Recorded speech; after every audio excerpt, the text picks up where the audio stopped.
जय मसीह के दोस्तों। कुछ महीनों से एक बात बहुत ही प्रचलित हो रही है और मुझे भी हाल फिलहाल में जानकारी हुई कि सऊदी अरेबिया के रियाद के पास 8000 साल पुराना हिंदू मंदिर मिल चुका है। तो हमारे कुछ हिंदू भाई बहन कहते हैं कि देखो, फिर से साबित हो गया कि हिंदू धर्म और हमारी सभ्यता पूरी दुनिया में मौजूद थी और बहुत प्राचीन है। ये है इनके दावे। बहुत समय पहले हमने एक और दावा देखा था कि 5000 साल पुराना विमान अफगानिस्तान में मिला था और वो कितना सच है आप इस वीडियो में देख सकते हैं। लेकिन जब हम इस दावे को देखते हैं यूट्यूब में सर्च करके, तो हमारे देश के सेक्युलर न्यूज चैनल ने भर भर के अपनी राय दे दी और कह दिया कि ये तो हमारा हिंदू मंदिर है, यहाँ पर हमारी वैदिक सभ्यता थी। तो जब हमने इस पर थोड़ा और सर्च किया गूगल में, कई सारे आर्टिकल्स मिले जो इस बात का समर्थन करते हैं कि वो हिंदू मंदिर है। दरअसल वो सब हिंदुओं के वेबसाइट हैं, लेकिन इसी में हमें सऊदी का एक बड़ा न्यूज चैनल का ऑफिशियल वेबसाइट मिल गया और मेरे हिसाब से हमें इसी को देखना चाहिए, क्योंकि जिस देश में ये सभ्यता मिली है उनके लोग क्या कहते हैं इसके बारे में देखना जरूरी है कि क्या वो सचमुच में एक हिंदू मंदिर है या भारत में जो एक सभ्यता मिली है, सिंधु घाटी सभ्यता, जिसको सारे आर्कियोलॉजिस्ट ने 4000 साल से भी पहले की सभ्यता बताई है, वैसा ही कुछ है। तो जब आप इस वेबसाइट को पढ़ेंगे या वहीं के आर्कियोलॉजिस्ट के लिखे गए आर्टिकल्स को पढ़ेंगे, तब आपको पूरी सच्चाई पता चलेगी।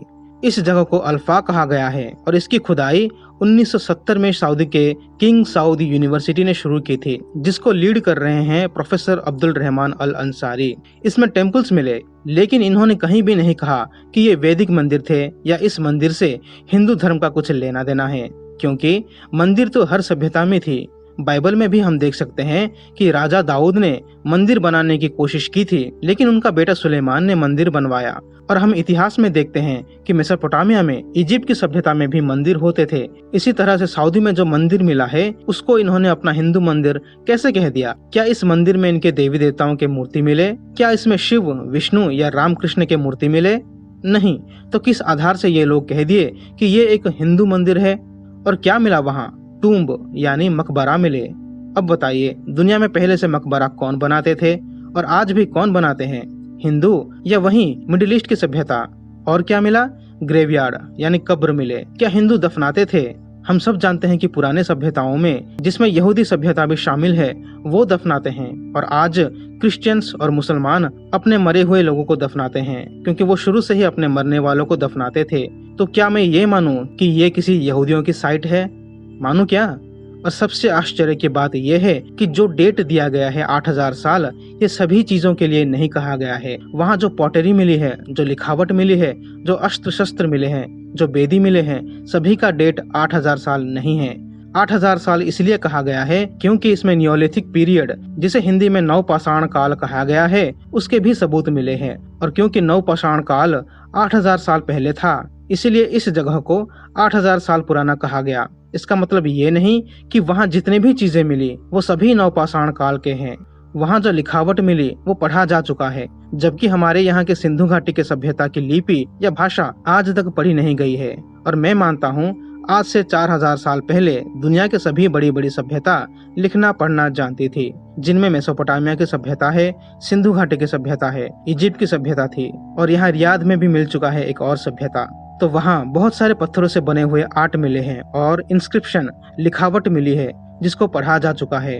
वो एक आदमी मधेकर बिन मुनीम के दिनचर्या को बताती है कि वो कैसे शिकार करता था, यानी खाने के लिए ही शिकार करता होगा, यानी दुनिया में लोग शुरू से मांसाहारी थे। ये तो आजकल के कुछ गपोड़ी लोग प्रचार करते फिरते हैं कि इंसान कभी मांस नहीं खाता था, वगैरह वगैरह। और वो माधेकर कैसे यात्रा करता था और कैसे युद्ध करता था, इसके बारे में पूरा चित्र मिला है। अगर आप ये कहेंगे कि ये बिन मुनीम हिंदू था, मतलब क्या आप ये कह रहे हैं कि हिंदुओं में पहले के जमाने में अपने नाम से पहले बिन भी इस्तेमाल करते थे और ये बिन मुनीम मांस खाने वाला व्यक्ति था? अगर आप ये कहते हैं कि ये हिंदू था, इसका मतलब 8000 साल पहले हिंदू मांस खाते थे। मानेंगे क्या? आगे हम जान रहे हैं कि वहाँ अच्छी अच्छी बड़ी बड़ी बिल्डिंग्स भी हुआ करती थी।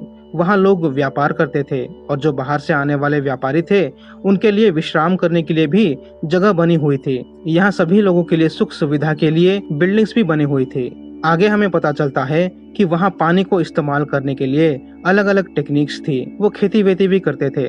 वहाँ बारिश कम होती थी, फिर भी उन लोगों ने ऐसा सिस्टम बना लिया था पानी को इकट्ठा करके अपनी खेती के लिए, अपने दिनचर्या के लिए इस्तेमाल किया जा सके।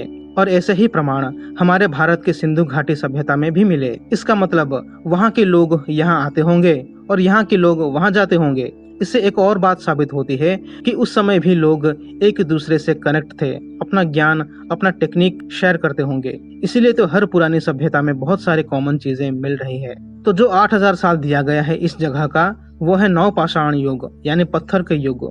धातु, तांबे जैसी चीजें मानव सभ्यता को पता नहीं थी। और जो 2807 कब्र मिले हैं वो भी अलग अलग समय के हैं। पूरे साइट में कई धार्मिक लेख भी मिले हैं। धार्मिक का मतलब आप हिंदुओं की धार्मिक आस्था को मत समझिए, वो उनके धार्मिक आस्थाओं के बारे में लिखे थे।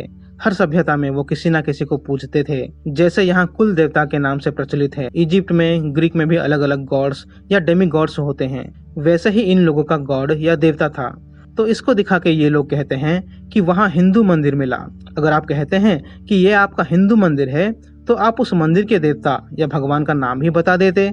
लेकिन आप इंटरनेट में मौजूद सभी हिंदुओं के क्लेम्स को देखिए, कोई भी नहीं बताएगा कि उस मंदिर के देवता का नाम क्या है, क्योंकि जैसे ही वो नाम बताएंगे उनका पोल खुल जाएगा।